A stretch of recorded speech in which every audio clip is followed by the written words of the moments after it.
Perhaps the most famous team in radio and television, Amos N Andy, has entertained millions throughout the year. Our guest is the former Lightnin of that great series, Mr. Nick Stewart. Nick is a former comic, now writing and producing. He's the founder of the Ebony Showcase Theatre of Arts and Cultural Center. Nick Stewart is against what he calls Uncle Tomism. He has waged a battle against black-faced minstrels and similar type humor. Nick, isn't what you were doing with the character of Lightnin, which is, of course, the principal character in the Amos N Andy series, wouldn't that be kind of an Uncle Tomism thing? Well, I don't know. I just don't know.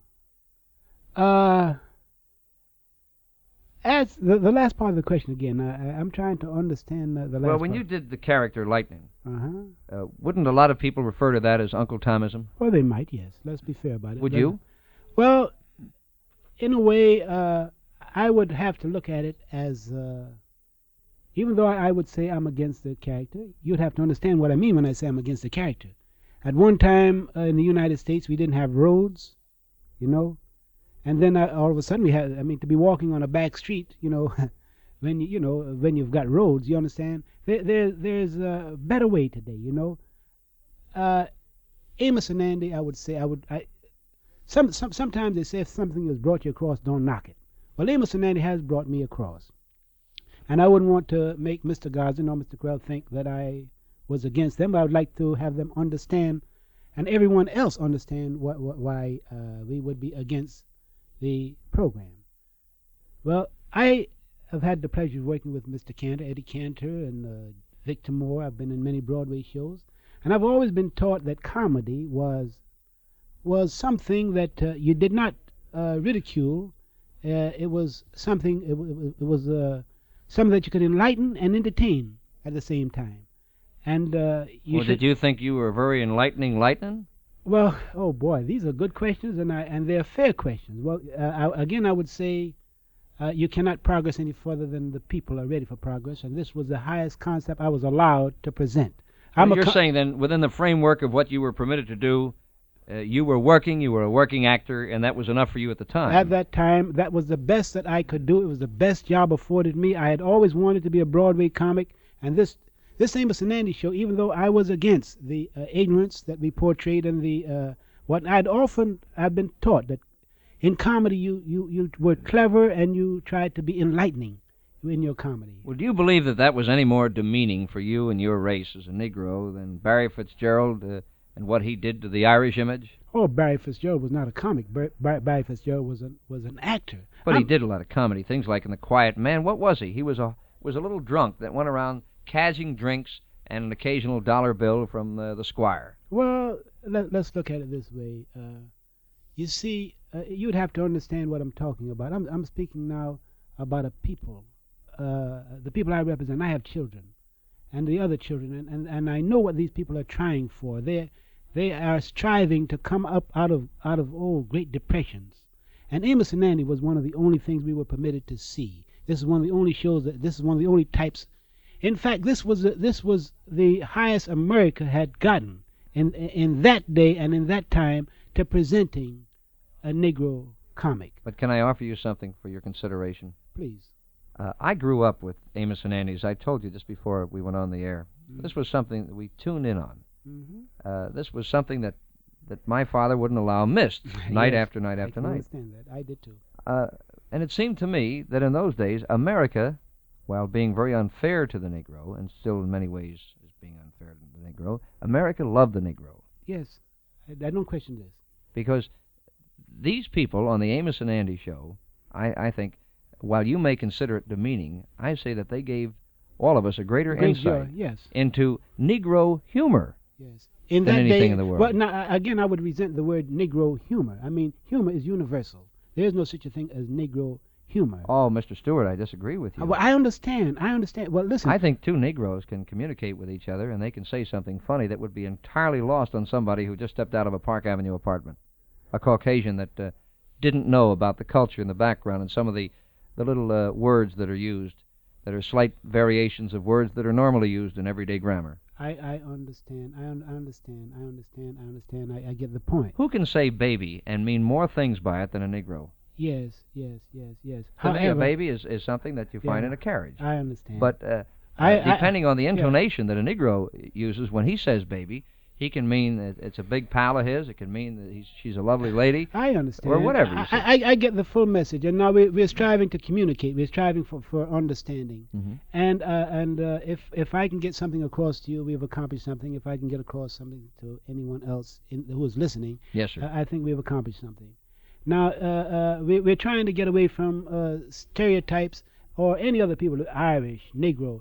We're trying to be Americans, and we don't want to just limit ourselves to Negro and to be pointed out as Negro humor. Humor is universal, and this is in anything that segregates, anything that separates. Negro, can you get what I'm trying to say? Negro humor. We're trying to get away from Negro humor. As an example, I've always wanted to be a comedian, but for some time I was taught that there were certain Negro plays, if you can understand. Every time we wanted to do a play, you'd go in the catalog and you'd see Negro plays. And these plays would be Going to Heaven on the Stairs, Cabin in the Sky. And they tried to get us to think that these were Negro plays and we must stay in this category. Now, I have helped in my theater, my Ebony Showcase Theatre, to break this concept, Negro plays.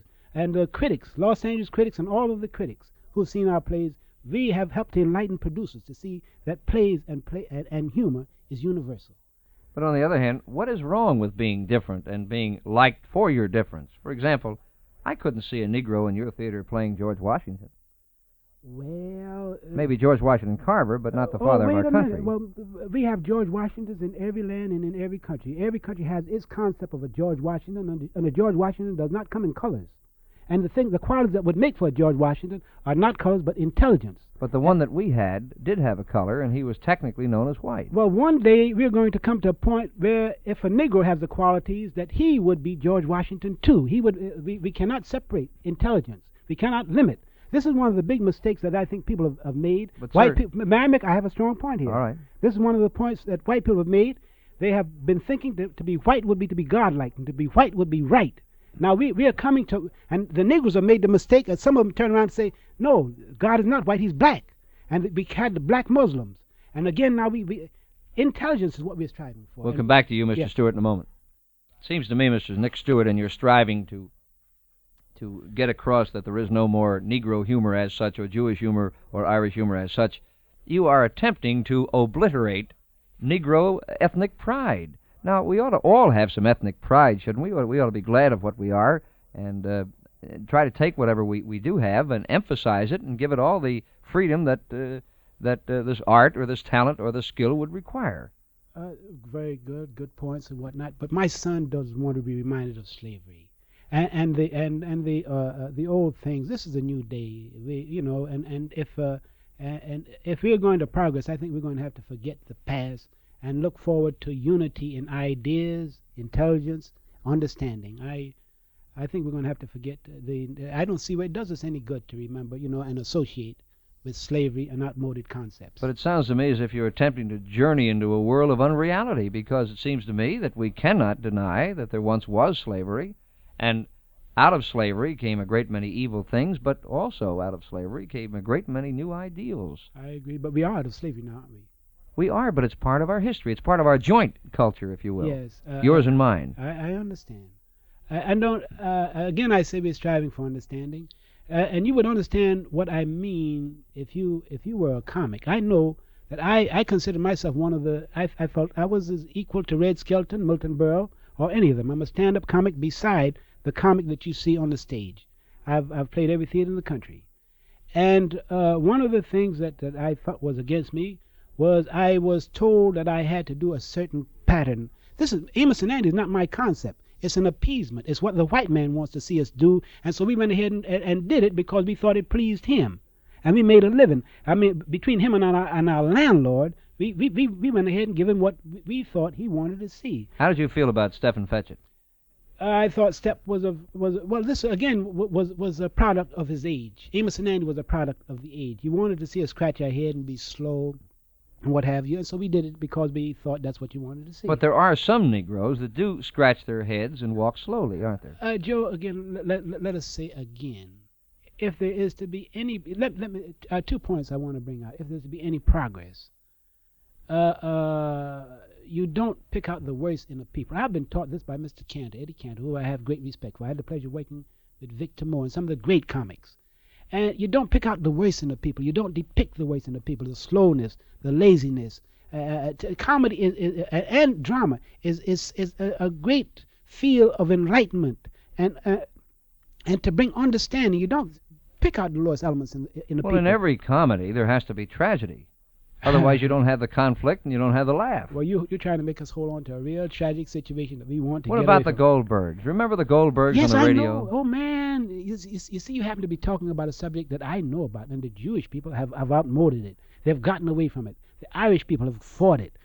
Everybody's getting away from the stereotypes. Well, what was wrong with the Goldbergs? I thought they were perhaps one of the most wonderful families I ever tune in on. I go along with you. Good. But in the meantime, the Jewish people didn't like it, and they got that off the air. It's not me, man. Progress is something. What's happening if we keep taking now? First of all, I don't know that the Jewish people ever got the Goldbergs off the air. Is it on? No, I don't know that. They fought it. I know they fought it. Maybe some did, but I don't think most Jewish people did. I've had the pleasure of working with Jewish people. This is where I learned about theater. I was a recreational director in a Jewish camp. And where would Jack Benny be without Rochester? Listen, I happened to know Jack Benny years before I happened to know Jack. Oh my God, this is a great. But where artist. would he be without Rochester? People have come making to expect $1 million. He'd have possibly had $2 million. You think Rochester is sort of an Uncle Tom character? Rochester's like me. He did the best with what he had. If Rochester, let me tell you what we're up against, man. It's tragic. Everybody's come off these programs. They've gone and gotten programs on their own. In Rochester's case, I happen to know Rochester remained a butler. He was never a comic. He was never treated with dignity. Oh, he was a pretty funny butler, and he used to put his boss down all the time. Oh, yes, but he remained a butler. He was never a comic. He was never looked upon as a comic. The last picture I saw with Rochester and Jack Benny, Rochester had a Rolls Royce and Jack Benny had a Maxwell. And Jack Benny's got $1 million. And I'm talking about in the movie. In the movie itself. Jack Benny's got security. Jack Benny's able to be treated with dignity. He's still Mr. Benny. He can. Rochester can't get across the street today. Now, Mr. Stewart, according to your logic, yeah, the reason why the Green Hornet was taken off the air was because the bees didn't like it. I don't get the point. I really don't. Well, then you haven't been stung. Well, I have. Listen. We'll come back to you, the unstung Nick Stewart, in just a moment. Mr. Stewart, if I were to offer you a part in my next picture as a sleeping car porter named George for $5,000 for about 2 weeks' work, would you turn it down? Why, I don't have the right to turn down. I mean, depending upon my economic situation, I have a family to support. Yeah, let's be honest. In other words, you would then, according to your lights, degrade your race for $1. Wow, wait a minute. I'm thinking. Not mine, you know. I am thinking, Joe. Let's face it. You understand what I mean? I'm trying to understand you. All right. Well, 2 points. 1 point I don't want to get away from. I don't want you to misunderstand me about Rochester. I have great respect for Rochester. But in the meantime, situations occur which I don't want to get away from your last question. But I won't let you. Don't worry about that. Very good. But I still want to clear up a point.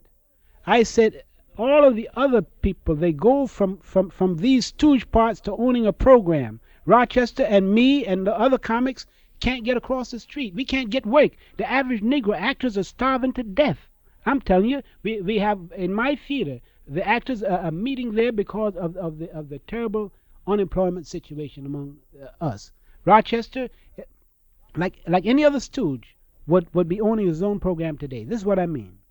I don't mean to try. But, with every product, you have to have a market. Now, maybe there hasn't been a market for this kind of thing. After all, we have some very active stand-up comics today, such as Godfrey Cambridge and your race, and we have Dick Gregory. Yeah, you better talk to them and see what their concept is, too. They'll tell you the same thing, too. One of us would have it, even Sammy Davis would have a television show of his own, would be a regular, or have a show of his own. None of us. Dogs have shows, man. Now, wait a minute. Monkeys have shows. Dogs have shows. Don't you Lassie, believe, Mr. Ed. Don't you believe, Mr. Stewart, that if a television company could find a way to make money with you or any other Negro, that they would do so? No. Isn't it true that you're just not commercial enough unless you do go the Amos N Andy route? Let me tell you what I hope that they wake up and start. The things I'm talking about, I've paid full price to talk about. I hope that they would wake up and do something to alleviate the situation among the Negro actors and the comics. Dorothy Dandridge went bankrupt, you know. I see a lot of Lena Negroes Horne, now on commercials, and it looks to me as if the only reason why they're on the commercial is because somebody down in Washington said you better have at least a Negro or two in that commercial or we're going to crack down on you. I'm very grateful for this, but this is not so among the actors. The actor situation is terrible. The average actor, all of the Negro actors, I doubt, together, with the exception of Sidney Poitier, if all of us put together would have made enough to support one of us. Well, let me ask you something. If you get up on television and brush your teeth, is that going to make a Caucasian lady in Tulsa buy that toothpaste? Oh, my God. If the toothpaste is good, she should buy it, and she should not buy it because of color. No, but you are supposed to be the salesman, we'll say, on this particular commercial. Do you think that a Negro is going to impress white people with the products that he advertises? Well, it's too bad. This shows the level of our people. If a product is good and a Negro selling it would hurt the sale of it, then we're in a bad moral state. Then the country is in bad shape. Well, we can't assume that. We can only assume that something either hits a person right or it doesn't hit a person right. Now, you can't tell me that you walk down the street and you love everybody. Well, when you say color is going to make it right, because I happen to be a colored salesman and she's going to ignore the value and the goodness of the property, I'm sorry for her. But on the other hand, don't you think that identification is a real thing, and people have to identify with people who are selling products? Do you realize how you're they going to say God is white again? Again, this is a big. That's what you're trying to tell me. That God is white. Maybe most people think that God is white. Well, till we learn God is I've right always and thought not of white. him as white. What do you think of him Well, as? you're in bad shape then if you think God is white. If you think right is white, right and these qualities know no color. And until we learn this, I think we're all going to be in bad shape. Well, what color do you think he is? He can't be colorless. We'll come back for your answer in a moment. Now, Nick Stewart, what color do you think God is? Well, I wouldn't want to make the mistakes that the Muslims make to try to say he's black either. I know when we associate with intelligence, with wisdom, understanding, Well, is he fairness, neutral? Is he beige? Or what color is he? Well, I would like to think that intelligence. When I say God, I don't. This again jars a lot of people. But I have to learn that to be associated with right and fairness, and these qualities is a good way to express what I consider God. I consider this practical. And I don't look to personalities, colors, or shapes. All I know is that the last time I heard a man talk like this, it was Godfrey Cambridge. And he sat there, fine comedian, wonderful, splendid fellow that he is. And he said, I'm tired of this stereotyping of the Negro, this constant referring to the Negro and this jargon and this kind of thing. And we walked outside the building here, and somebody he knew went by. He said, hi, baby! Hi, baby! How you? Yeah. You see? Yeah, now, which time was he right? Which time was he sincere? Well, I don't know. Again, I want you to understand me. I hope that... I'm trying. I'm struggling to understand you, Mr. Stewart, Well, but you're leading me through a morass of half-truths here. Let's say Let's come to grips with the problem. Well, let's say we're both leading each other through a morass of till we find a point of understanding. I hope I'm being realistic. Well, I enjoy talking to you, and I hope I learned something from. I just don't know if I'd buy a car because you got up on television and said you drove one. I wouldn't want you to buy it because I drove one, but if it was a good car and I made a good pitch, buy it, Dad. I don't know whether that would impress me or not. Well, that's your right. I mean, you might say, well, I got this car, and I might think to myself, well, he's a Negro. He just came out of a crap game with a big haul, and he went down and bought the biggest Cadillac he could find. There you go. Put me in the crap game thing again, Dad. You never shot crap? Oh yes, that's I have, but you just never won. Well, let's say I've never won. Yeah. Stephen Fetchit made $1 million, didn't he? Yes, more than that. Yes, in that day and age. Some of the scenes that he made with Will Rogers are irreplaceable in the history of cinematography. I agree. I laughed at them, but then that you see, that was a period that called for. Now again, a point that I had, I didn't want to forget. Don't think I'm trying to be critical or what have you, and I am in a way, but I'm trying to be critical. But if you get the point, you see, I'm not condemning. I would like to say we are just one step out of the Stone Age, and there's much room for progress.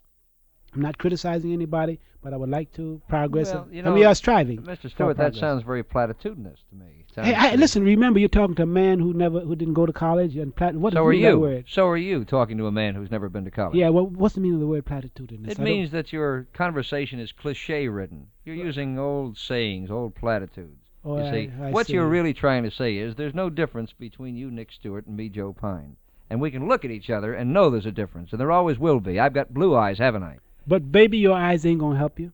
Your eyes ain't gonna But help you. they help me look at you, and they tell me that there's a difference between you and me. Now, this doesn't mean it's a degrading difference. This doesn't mean a superiority, but it does imply, and it certainly avers and states that we are different, and we're always going to be different.